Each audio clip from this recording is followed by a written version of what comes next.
Hola familia y amigos, bendiciones en el nombre poderoso de Jesús. Mi nombre es Elmer Arana, soy apologeta católico, miembro del Movimiento Misionero San Juan 23. En esta oportunidad vamos a hablar acerca de los primeros mártires de la Iglesia romana. El martirologio romano, que habla acerca de los santos protomártires de la Santa Iglesia romana, que acusados de haber incendiado la urbe por orden del emperador Nerón, unos fueron asesinados después de crueles tormentos, otros cubiertos con pieles de fieras, entregados a perros rabiosos, y otros también fueron sacrificados en lo que es el Coliseo romano, fueron entregados a las fieras, como el caso de Ignacio de Antioquía y entre otros mártires. Tras clavarlos en cruces, quemados para que al caer el día alumbrasen la oscuridad. Eran todos discípulos de los apóstoles y fueron las primicias del martirio que la Iglesia romana presentó al Señor. ¿Por qué Nerón persiguió a los cristianos? Esta es la pregunta que muchos se hacen. Nos lo dice Cornelio Tácito en el libro 15 de los Anales. Como corrían voces que el incendio de Roma había sido doloso, Nerón presentó como culpables, castigándolos con penas excepcionales a los que, odiados por sus abominaciones, el pueblo llamaba cristianos. En tiempo de Nerón en Roma, junto a la comunidad hebrea, vivía la pequeña y pacífica de los cristianos. De ellos, poco conocidos, circulaban voces calumniosas. Sobre ellos descargó Nerón, condenándolos a terribles suplicios. Las acusaciones que se le habían hecho a él, por lo demás, las ideas que profesaban los cristianos, era un abierto desafío a los dioses paganos, celosos y vengativos de este Nerón y todo el imperio romano. Los paganos, recordará más tarde Tertuliano, atribuyen a los cristianos cualquier calamidad pública, cualquier flagelo. Si las aguas del Tíber se desbordaban e inundaban la ciudad, si por el contrario el Nilo no se desborda ni inunda los campos, si hay sequía, carestía, peste, terremoto, la culpa es toda de los cristianos que desprecian a los dioses, y por todas partes se grita los cristianos a los leones. O sea, iban a ser sacrificados a lo que era pues el imperio romano. Nerón no tuvo responsabilidad de haber iniciado la absurda hostilidad del pueblo romano, más bien tolerante en materia religiosa respecto a los cristianos. La ferocidad con la que castigó a los presuntos incendiarios no se justifican ni siquiera por el supremo interés del imperio.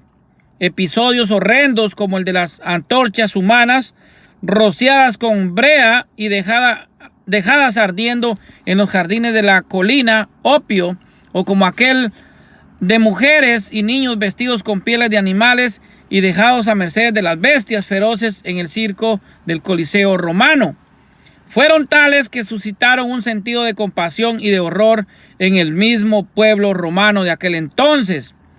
Entonces, sigue diciendo Tácito, se manifiesta un sentimiento de piedad, aún tratándose de gente merecedora de los más ejemplares castigos, porque se veía que eran eliminados, no por el bien público, sino para satisfacer la crueldad de un individuo, que en este caso era el emperador Nerón.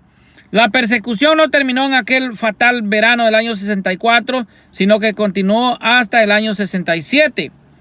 Entre los mártires más ilustres se encuentran el príncipe de los apóstoles.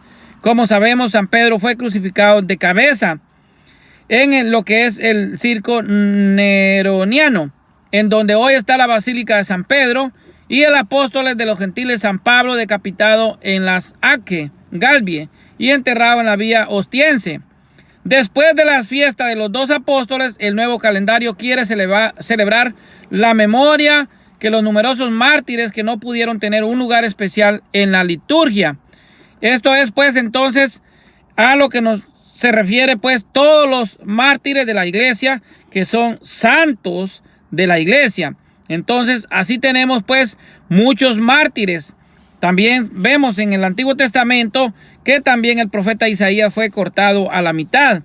Y a menudo nosotros nos quedamos perplejos o incluso queremos salir de la presencia de Dios o abandonar su obra porque escuchamos algunas cosas tan pequeñas o a la primera prueba abandonamos la iglesia de nuestro Señor Jesucristo. Queridos hermanos, como ya dije, Isaías fue cortado a la mitad por predicar la palabra. Juan el evangelista fue tirado en una olla de aceite hirviendo. Pedro, como ya acabo de decir, fue crucificado de cabeza hacia abajo. El diácono Esteban fue muerto apedreado. Pablo, pues, como también repito, fue decapitado. Y Juan el Bautista también fue decapitado por Herodes.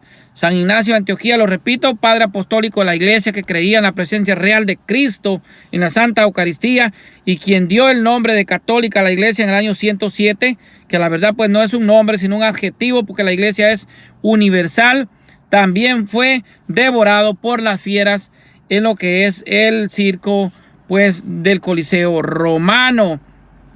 Así que muchos padres apostólicos de la iglesia, muchos padres de la iglesia fueron devorados por las fieras por practicar la Eucaristía y predicar a Jesucristo como único y verdadero Salvador. Son miles y miles que podemos contar de católicos que vivieron el martirio en los primeros años del cristianismo.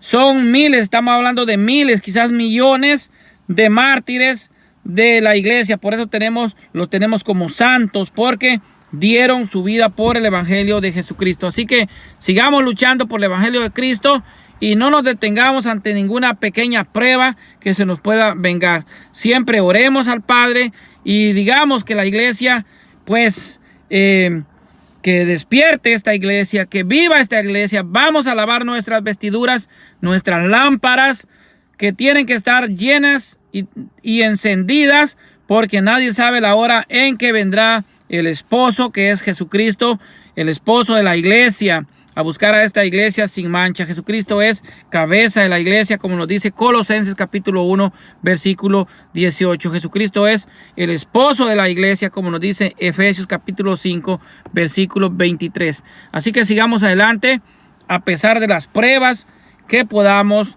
tener. Así que mantengámonos en oración, en ayuno y dediquemos todo el sacrificio, todo el sufrimiento, pongámoslo al pie de la cruz de Cristo y unámoslo a ese sacrificio de Cristo y así pues nos sirva en un momento dado como purificación de nuestra alma cuando nos toque estar en esa iglesia purgante en el estado de purificación.